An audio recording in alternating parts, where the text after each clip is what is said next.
right, welcome everyone to today's installment of our New Frontiers in Memory Studies lecture series. It's my pleasure to welcome you today, although you're probably expecting Astrid, but she's not going to be here today, but she sends her warm regards and is utterly sorry for not being here. But it is entirely my pleasure then this time to introduce our speaker today, who has been in close connection, I'd argue, with the Frankfurt Memory Studies platform and also the Memory Studies Association for quite a while now, Professor Avishek Pauri from IIT Madras. You hold a PhD from Durham University in UK, but you are currently an associate professor at IIT Madras and an associate fellow of the UK Higher Education Academy, if I'm not mistaken. You are the author of Postmodern Literatures, which was published 2018 in Black Swan, with Black Swan. You are the author of Culture and the Literary, Matter, Metaphor, and Memory, which I had the pleasure to review. Highly recommend it if anyone's interested. And you are currently editing an edited collection on memory studies in India, which will appear with Brill later this year, I imagine.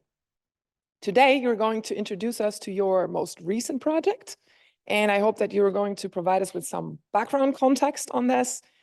And thus, your talk is titled The Digital Affective Ecology in Contemporary Conditions of Memory, a case study of the AR/VR app MovingMemory.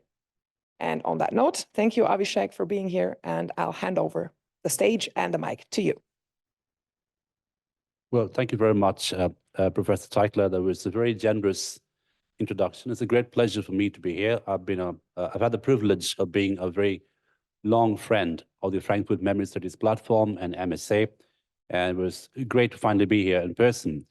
And obviously, we've worked with Professor Teichler and Professor Earl on a number of occasions. And on this particular session, I'm going to talk a little bit about what is promised in the title, which is the Moving Memory app that we have sort of built, and it's still a work in progress. But I'm going to use the app to also connect to some of the broader theoretical dimensions of memory studies. And believe it or not, I'm going to end my session with a note on fiction. Why is fiction still important? And despite the many apps that we think of and conceive, the relevance, the continuing relevance of fiction. And I'm going to make a slightly cheeky conclusion. I'm going to look at fiction as an app as well, right? As perhaps the most primitive app that we developed to understand memory, perhaps till date the best app we have in business. But first things first, I think if at the risk of sounding too sacred, I think this is one of the high sites of memory studies and globally, I would say, not least because the structure of the hippocampus out there, which is very metonymically suggesting that memory happens in this place. But also historically, this is a site which is also associated with Ludwig Edinger. And Ludwig Edinger, as some of you would know, was one of the founding figures of the Goethe University. He is considered to be one of the fathers of modern neuroanatomy.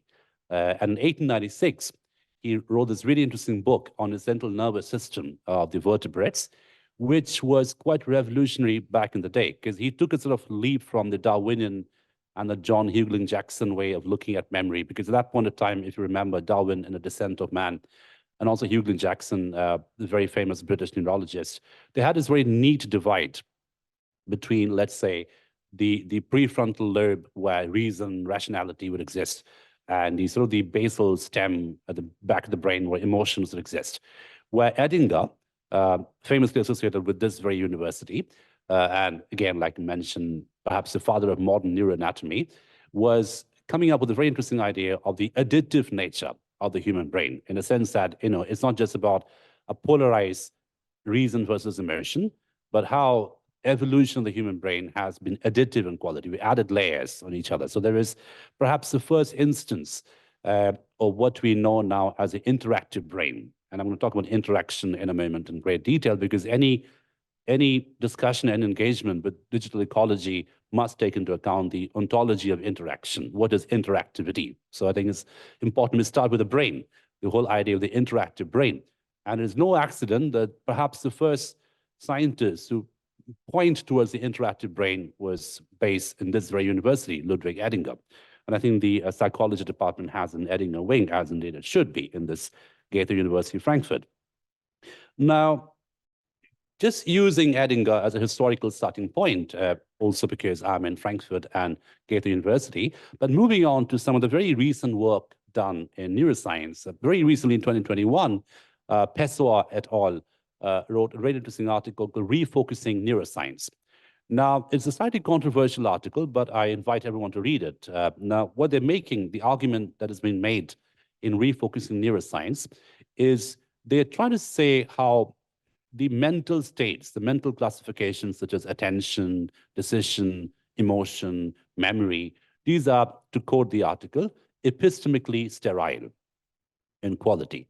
In other words, the argument in that particular essay is we need to look at the brain as an entanglement, right? Not just purely, strictly anatomically divided structure where memory happens here, attention happens somewhere else, affect happens somewhere else. So that model of memory, that modular idea of the brain has been done away, it's been critiqued in that article.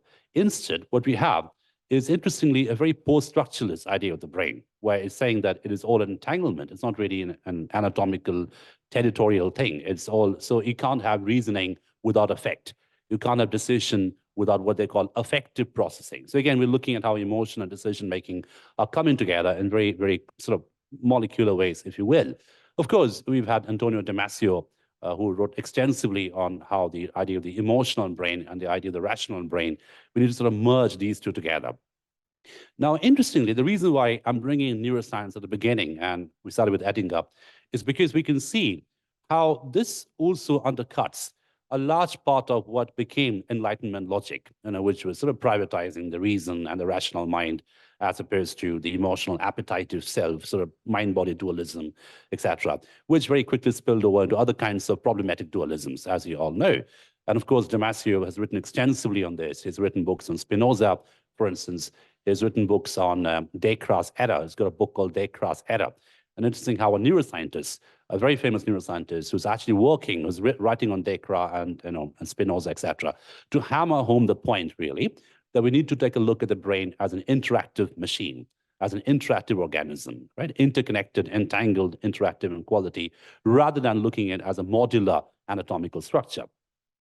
Now, I thought it's perhaps important to begin with a sort of nod towards interactivity, because when we talk about memory ecology, especially in a post-digital network and a post-digital phenomenon, interactivity and interconnectedness and interfaciality is a very important aspect, right? It's very, very interfacial in quality. I mean, for instance, this very session happening at the moment is quite interfacial in quality. So I'm speaking from a physical position as a Zoom meeting.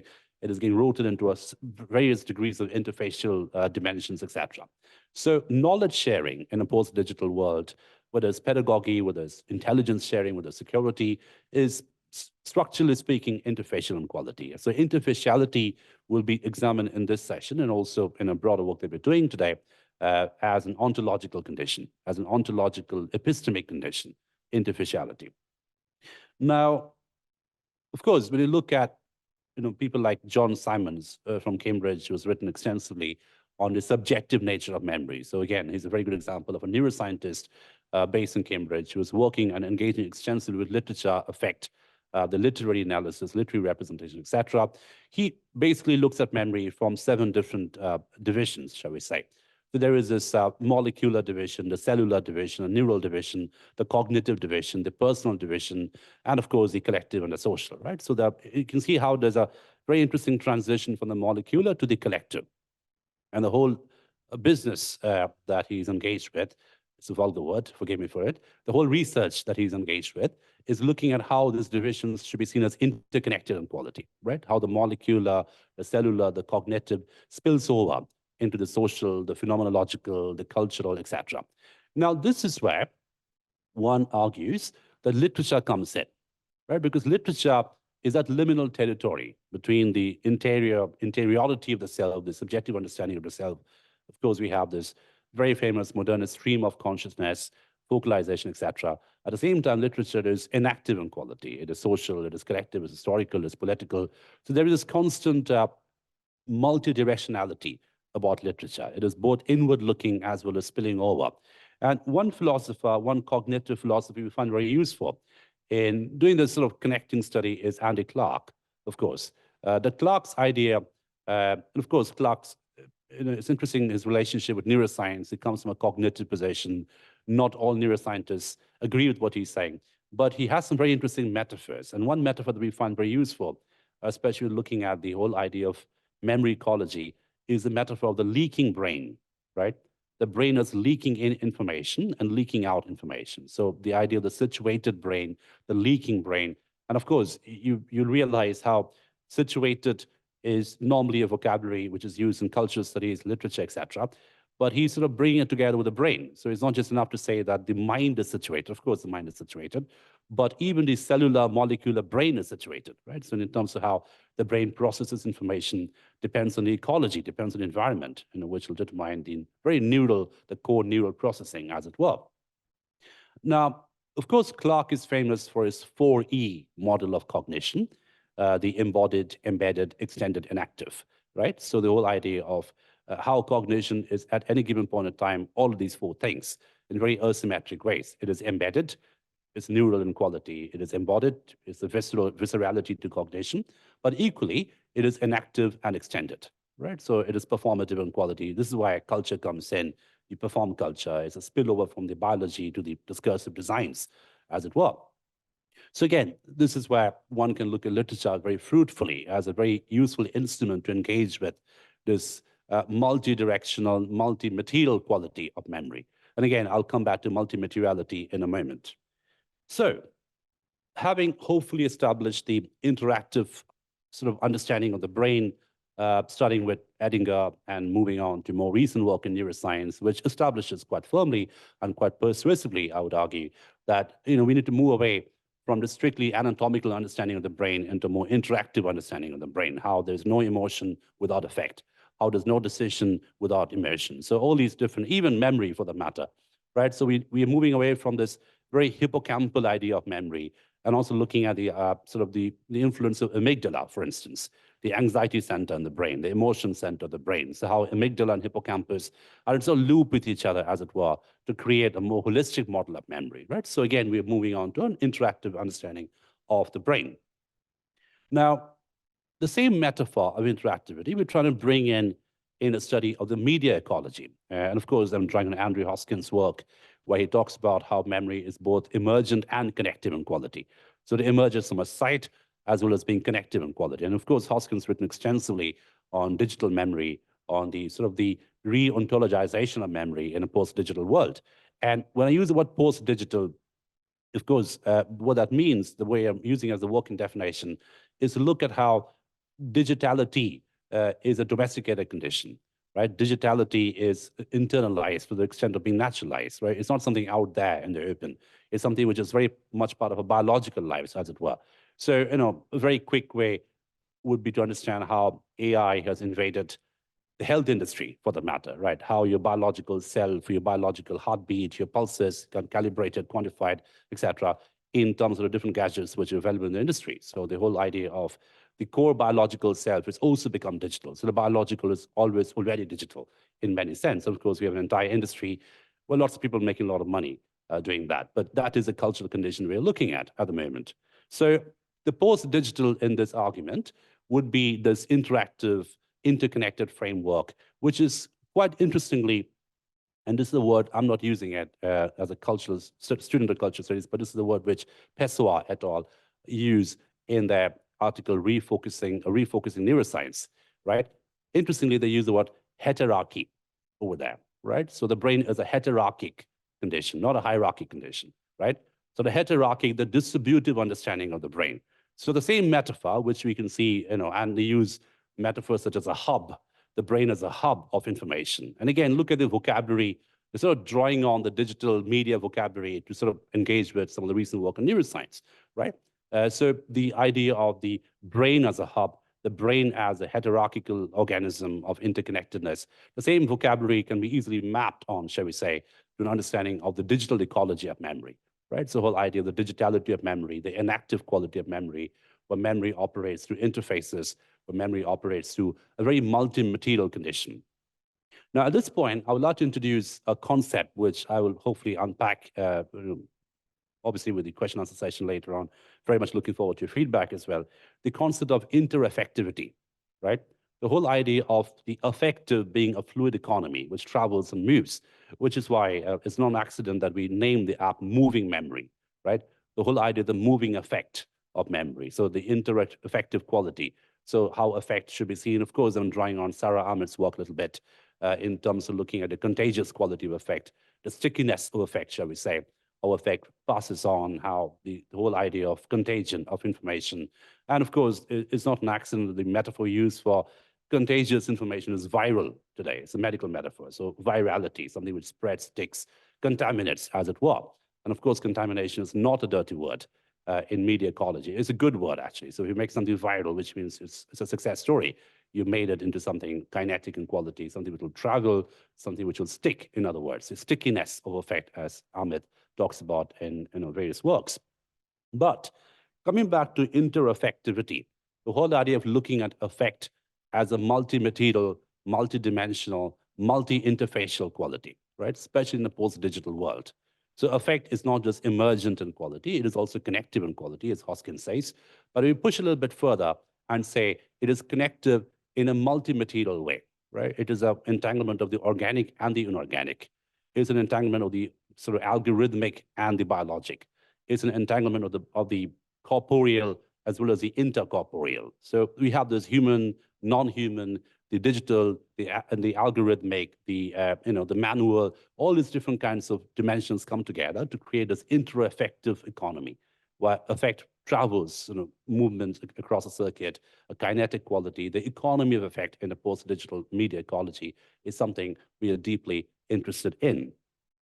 Now, with that in mind, having hopefully established the sort of cultural condition we are engaging with, let's talk a little bit about the app we have at hand, Moving Memory. So first of all, I hopefully have established the fact that why we call it Moving Memory. So we're looking at that as an interaffective dimension, as an interconnected and sort of obviously interactive quality of memory. Now, it's a work in progress, which is why I don't have a slide, but I'll talk a little bit about it. So prior to making Moving Memory, we had another app called Memory Bytes. Now, Memory Bytes, which you can download from different portals, was essentially an augmented reality / virtual reality museum of the 500 years of the Anglo-Indian experience in India, right? So we talked about the Anglo-Indian. My colleague, Dr. Merin Simiraj, published a book on Anglo-Indians in India. So Memory Bytes was a digitization of that data. So it's a moving museum, if you will, right? A kinetic museum. So the idea is, obviously, instead of the subject going to the museum comes to the subject, right? And again, looking at the miniaturization of the museum, how the museum becomes miniaturized, how the museum travels, the sort of interaffective museum. And of course, with Memory Bytes, it is immersive in quality, it is interactive in quality. But at the end of the day, it is showcasing a certain data.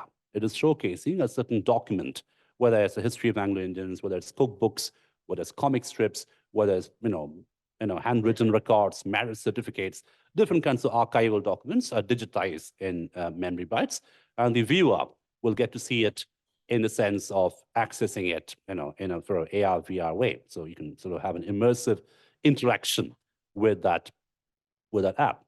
With Moving Memory, we want to take a step further.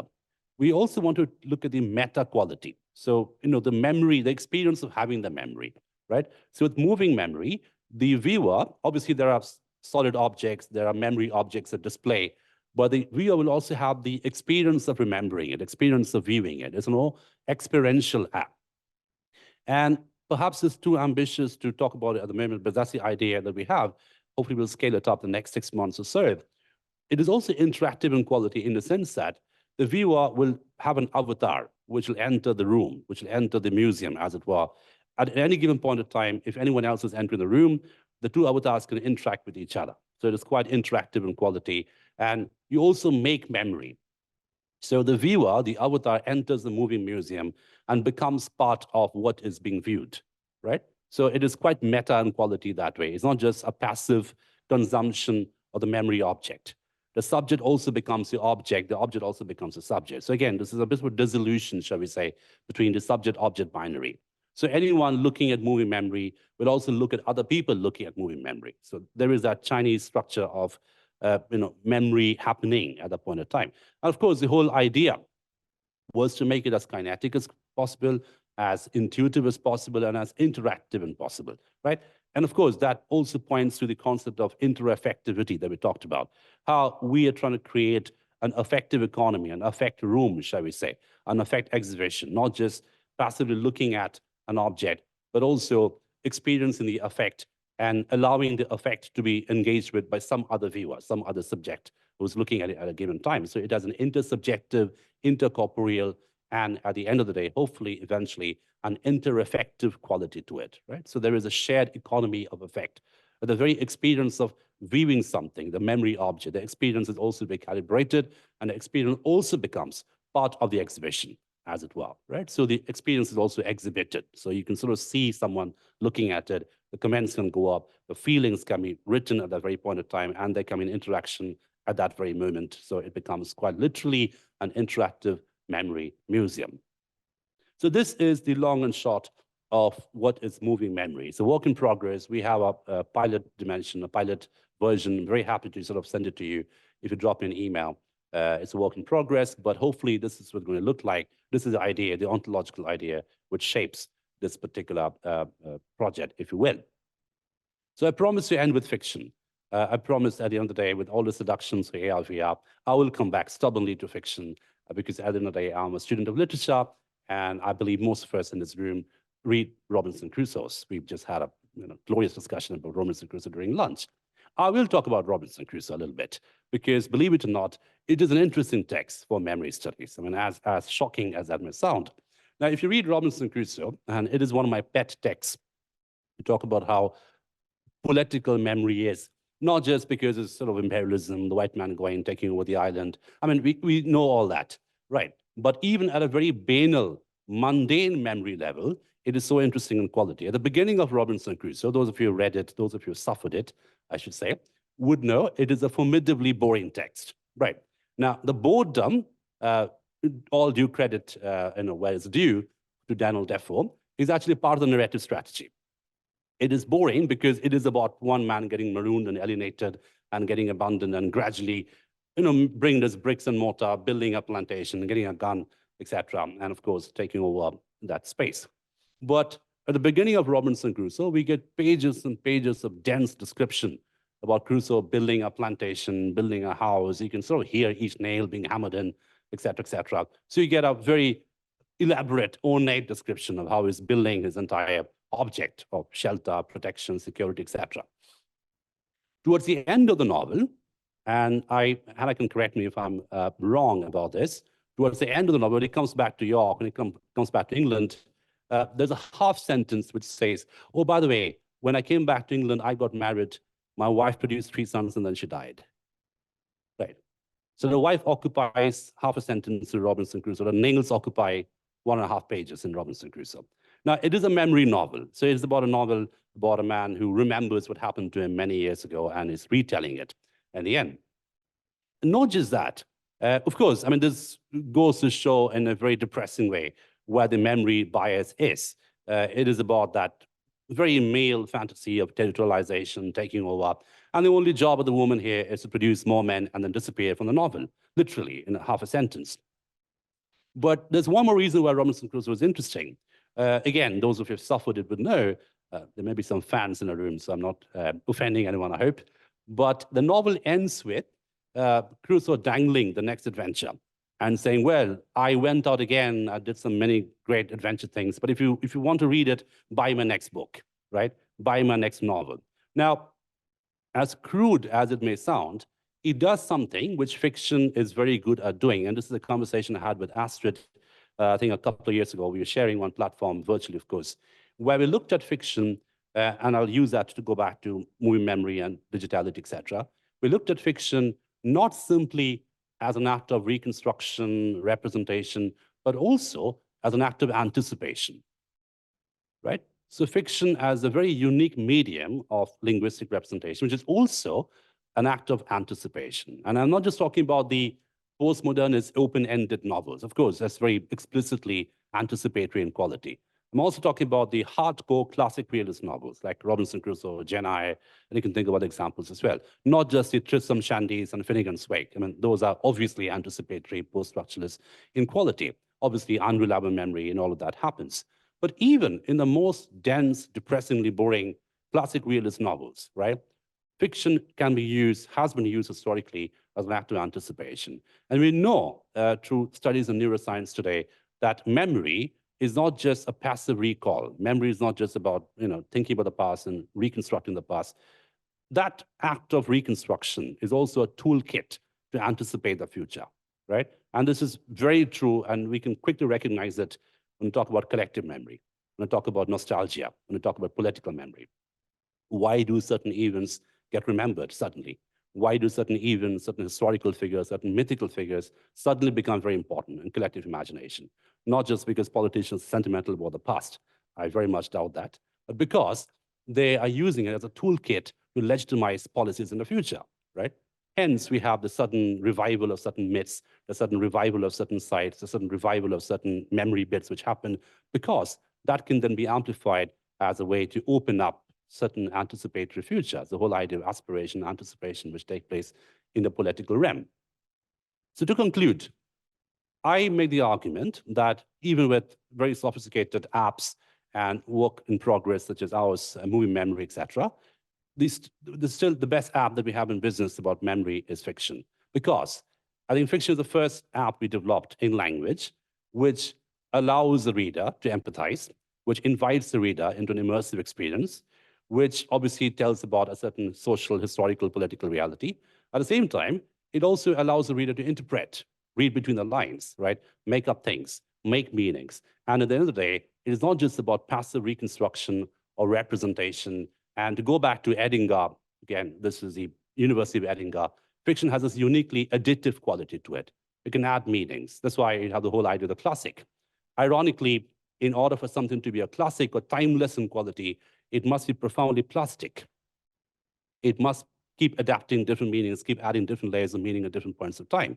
So plasticity and the classic quality fiction are actually not ontological opposites of each other. They are connected categories. For Shakespeare to be a classic today, it must adapt itself to the Mumbai politics. It must adapt itself to different politics of different parts of the world, so we can have the 117th retelling of Macbeth in an Indian setting. So plasticity is a quality of fiction. Anticipatory quality is a quality of fiction. Reconstruction obviously is a quality of fiction. And immersivity and interactivity is also a quality of fiction. So to conclude, I end with this argument, which is also my case in this particular session, that this state, despite the many sophisticated digital technology that we have, the best bet to understand memory through an app is still fiction. Thank you for your attention.